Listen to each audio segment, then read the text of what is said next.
We're not going to talk about NXT this week. Wait a minute. Hold on. I believe I hear the fans.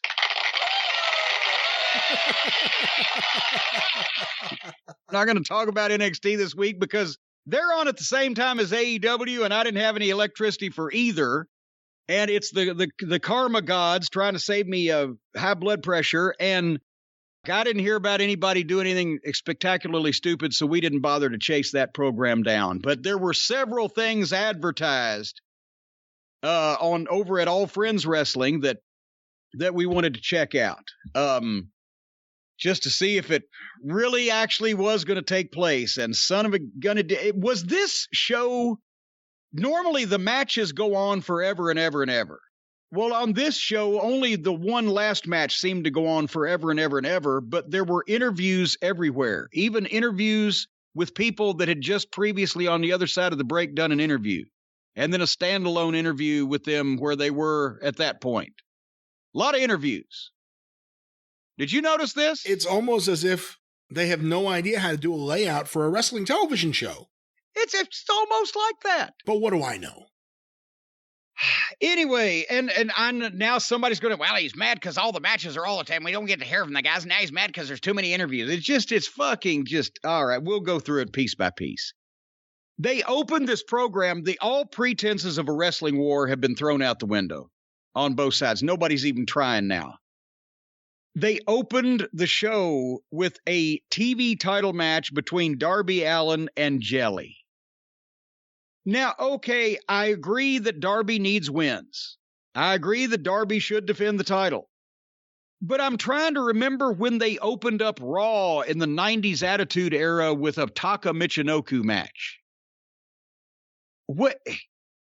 Can't you put some stars out there and then blend a match like this in the middle somewhere? But they were trying. They were both trying, which is another one of Darby's problems. He doesn't know how to get over. They tried to make this competitive. But when Jelly came in, as usual, he looked like his meth was undercooked this week. He was rolling around backwards and forwards in the ring, bug-eyed and constipated, for no apparent reason, sticking his tongue out. You're supposed to cook that shit until the fucking liquid subsides. Both guys have to stand tiptoe to see over the top rope.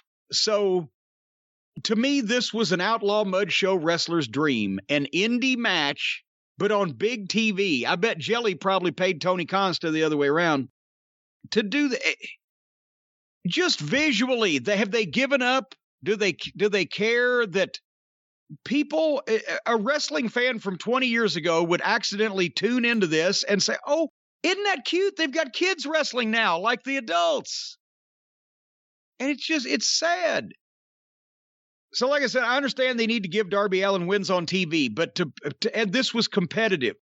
To put a job guy in the opening match on a show to go this long, Darby Allin sold more than he was on offense. Was there no producer for this to tell him who the star was?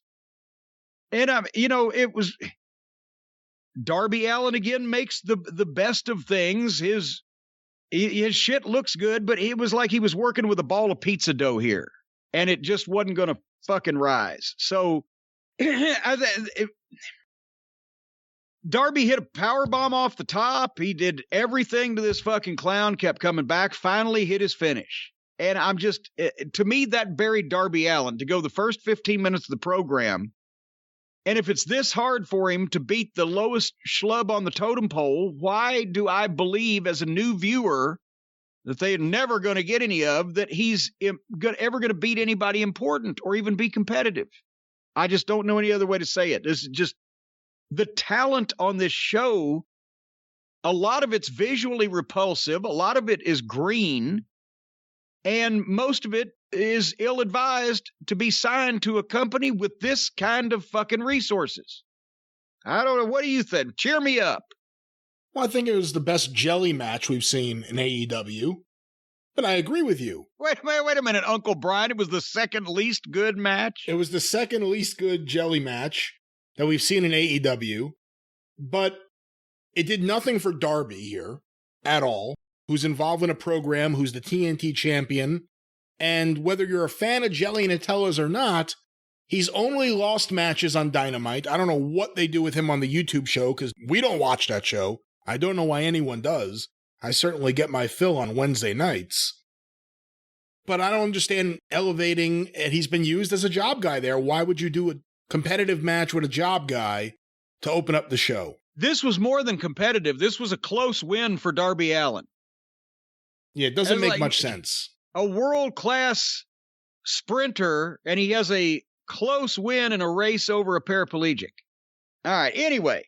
And wasn't Sting supposed to be watching Darby's back to make sure that, didn't they actually say that, to make sure the match is one-on-one in last week's promotion and that Team Taz doesn't fuck around? I'm going to be watching your back. He was nowhere to be seen here. Darby was out there exposed, in danger even. He was in the batting cage. He was next up, and now, batting. All right. Then the CEO of Moxley Plumbing did a promo about Kenta on February 26th. Didn't tell us where we could see it because, of course, it's a New Japan show, but they're cross-promoting, and everybody's just creaming their jeans over New Japan and Impact and All Friends Wrestling working together. And then cut a promo tonight where he will be, what's this, another odd fellows tag team match. What do they call it? And do you speak Spanish better than I do? The Incredible Pairs stipulation in Lucha, where they have enemies team. Well, anyway, he's got. Were any of them enemies? Well, Archer and Moxley have been enemies. Have they? That's what he said in this promo. Okay. And Moxley and Olivier are enemies, and Kenta came and hit him, say they're fucking mad at everybody. Anyway, same fucking shit. Nobody can keep track because from week to week, people just team up indiscriminately.